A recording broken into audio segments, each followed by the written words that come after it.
কিডনির দুই ধরনের ডাক্তার রয়েছে। এক ধরনের বিশেষজ্ঞ ডাক্তার যারা কিডনি চিকিৎসা করে থাকেন ওষুধের মাধ্যমে, আর আমরা যারা ইউরোলজিস্ট তারা কিডনির যে সকল সার্জারির প্রয়োজন হয় আমরা সেইগুলো করে থাকি। এটার মধ্যে যেমন ধরেন আপনার কিডনির পাথর বা ট্রান্সপ্লান্ট এইসব সার্জারি জড়িত। তো এই ইউরোলজি সার্জারির সবচেয়ে প্রেস্টিজিয়াস যে সংগঠন, সারা বাংলাদেশে প্রায় 650 ইউরোলজি বিশেষজ্ঞ ডাক্তার রয়েছেন, তাদের সংগঠন Bangladesh association of urological surgeons, তার প্রতি বছরে একটা ইন্টারন্যাশনাল কনফারেন্স হয়। সেটাই গতকাল শুরু হয়েছে, এটা আগামীকাল পর্যন্ত চলবে। মোট 3 দিনের এই প্রোগ্রামটা অনুষ্ঠিত হবে। এতে আমাদের প্রায় 6 শতাধিক ইউরোলজিক্যাল সার্জন বা ইউরোলজি বিশেষজ্ঞ অংশগ্রহণ করছেন, এবং এখানে আমাদের অনেক বিদেশি ইউরোলজিস্টরা এসেছেন, যাদের টেকনোলজি এবং আমাদের টেকনোলজি এই দুটোর একটা ট্রান্সফার হচ্ছে এই অনুষ্ঠানের মাধ্যমে।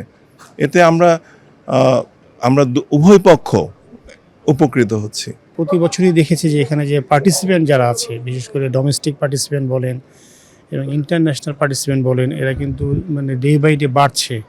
এবং আর একটা মজার তথ্য আমি আপনাকে দেই যে ইউরোলজি বিষয়টা যেটা আছে, একসময় মনে করা হতো শুধু মেল ডক্টর যারা আছেন তারাই এখানে আসছেন বা তারাই এখানে চিকিৎসা দিচ্ছেন, কিন্তু সবচেয়ে আশার বিষয় এখন এখানে ফিমেল ডক্টর অনেক আছে, ঠিক আছে, যেটা হয়তো 4-5 বছর আগেও কল্পনা ছিল না।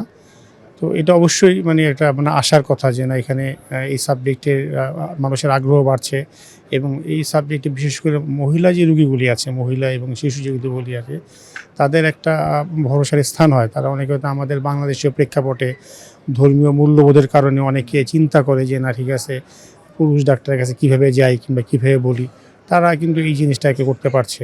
আধুনিক যে চিকিৎসা বলা হয় যে পাথরের চিকিৎসার জন্য না কেটে প্রস্রাবের রাস্তা দিয়ে RIRS করা বা PCNL করা, তো সেগুলি বাংলাদেশে এখন নিয়মিত হয়, লেজারের মাধ্যমে হয়। আর যেটা পেটের ভিতরে করতে হয় সেটা আগে যেটা আমরা কেটে কেটে করতাম, এখন সেটা ল্যাপারোস্কোপির মাধ্যমে করা হচ্ছে বাংলাদেশে। তবে বাংলাদেশে সার্জিক্যাল রোবট এখনও নেই, কিন্তু আমাদের পার্শ্ববর্তী দেশ ইন্ডিয়া, সেখানে অনেক ধরনের রোবট আছে, এমনকি তারা রোবট তৈরিও করে। কিন্তু আমাদের দেশে কোনো এক কারণে আমাদের রোবোটিক সার্জারি এখনও আমরা জনপ্রিয় করতে পারতেছি না, রোবট আনতে পারতেছি না। এটা ছাড়া বাকি সকল ধরনের সার্জিক্যাল চিকিৎসা এখন বাংলাদেশে নিয়মিতভাবে হয়। খুব অল্প সময় ইউরোলজি আমরা কিন্তু বিশ্বমানে পৌঁছেছি, তার একটাই প্রমাণ। আপনি দেখবেন বিভিন্ন বিষয়ে চিকিৎসা নেওয়ার জন্য দেশের লোক কিন্তু বিদেশে যায়, কিন্তু আপনি কি কখন শুনেছেন যে ইউরোলজির কোনো কিডনি ক্যান্সার বা এই প্রবলেম, বিভিন্ন প্রবলেমের জন্য বিদেশ গেছে? এরকম হয় না, কারণ বিদেশের যত রকম প্রযুক্তি আছে তার 95% আমাদের দেশে আছে, এবং আমাদের ডাক্তাররা এর মধ্যে সেই ব্যাপারে দক্ষতা অর্জন করেছে। যার জন্য যেটা হয়েছে যে আমাদের ইউরোলজির কারণে রোগীজন বাইরে যান না, এবং ট্রান্সপ্লান্ট একটা বড় ইম্পর্টেন্ট পার্ট অফ ইউরোলজি, সেটাও বাংলাদেশে বেশ ভালোভাবে হচ্ছে। কিডনি হলো নেফ্রোলজির ডাক্তার, যারা শুধু কিডনি নল বা মূত্রথলির রোগগুলোর মেডিসিন দিয়ে চিকিৎসা করেন। আর ইউরোলজিটা হলো যারা এই কিডনি নল, মূত্রথলির বা প্রস্টেট এগুলির সার্জারি দিয়ে চিকিৎসা করেন। তারা অবশ্যই মেডিসিন দিয়ে চিকিৎসা করেন, কিন্তু নেফ্রোলজিস্টরা সেটা সার্জারি পারে না, ইউরোলজিস্টরা সার্জারি পারে। এখন যে প্রশ্নটা হলো যে লাস্ট 10 ইয়ার্স আর 5 ইয়ার্সে ইউরোলজিটা কতটুকু ডেভেলপ করছে। আজকে আমাদের, আপনি জানেন, এটা ইন্টারন্যাশনাল কনফারেন্স। একজন US-এর ফ্যাকাল্টি, সে কিন্তু খুব আশ্চর্য হয়েছে এবং স্বীকৃতি দিয়েছে। পাশাপাশি একজন ইন্ডিয়ান ফ্যাকাল্টিও এই স্বীকৃতি দিয়েছে যে বাংলাদেশ ইউরোলজিতে অনেকটুকু ডেভেলপ করছে।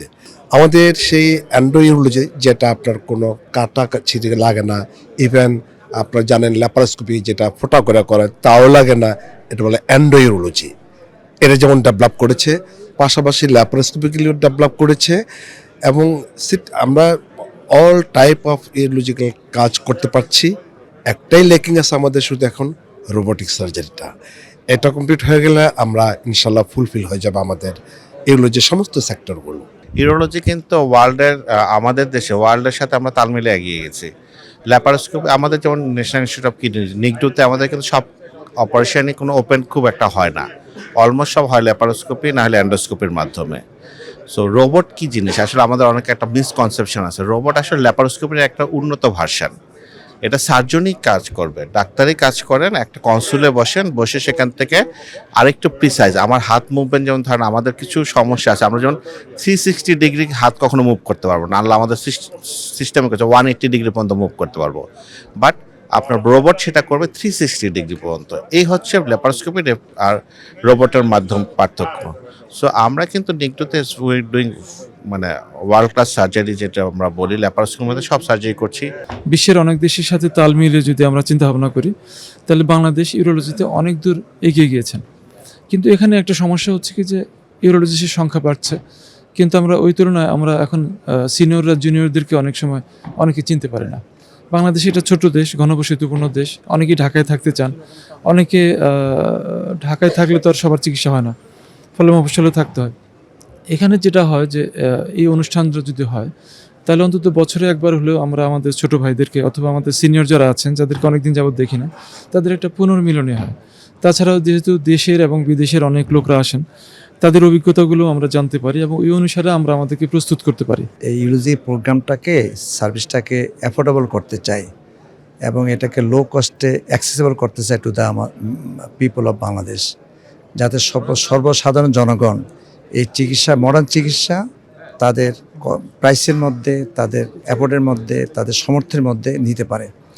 এই জন্য আমাদের নিজস্ব এই আঙ্গিনার বাইরেও আমরা বিভিন্ন association, Sri Lankan association, American association, even Asian association, Indian association, Nepal association, প্রত্যেক অ্যাসোসিয়েশন যারা পার্টিসিপেন্টস, তাদের প্রেসিডেন্ট, তারাও আসছে টু শেয়ার দেয়ার আইডিয়াস, যে যাতে করে আমরা আপডেট হতে পারি।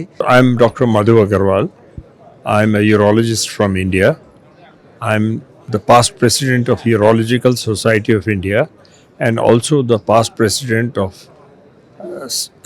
SARC, Association of Urological Surgeons, which includes all the South Asian countries. I've been visiting Bangladesh and Dhaka for last many years, and I have seen how Bangladesh urology has grown over the years and how all the new technological advances have developed in Bangladesh over the years. And I'm very happy to see that now the urological services in Bangladesh are equal to the best in the world and almost as good as the Western countries' international level. Bangladesh University of Bangladesh Urology has a speed development. From this conference, I have gotten a lot of high visiting. But I think in future we'll have more cooperation. I think, but last month we came to the Bangladesh and established China and Bangladesh joint surgery clinic. I think it's very good thing. It's good for all Bangladesh people. But I hope Bangladesh and China, urologists have more cooperation. এটা বিশেষ করে kidney এবং kidney রোগজনিত surgeon যারা operation করে তাদের সম্মেলন, এবং বাংলাদেশে এটার খুবই অনেক পিছিয়ে ছিল, কিন্তু গত কিছুদিন যাবৎ, এবং আপনারা জানেন যে আমাদের নিগডু যেটা, এটা আমাদের বেগম খালেদা জিয়া ওনার 2001 থেকে 2006 সনে এটা উনি প্রজেক্টের মাধ্যমে করেছে, তারপরের থেকে এটার উন্নতি হচ্ছে।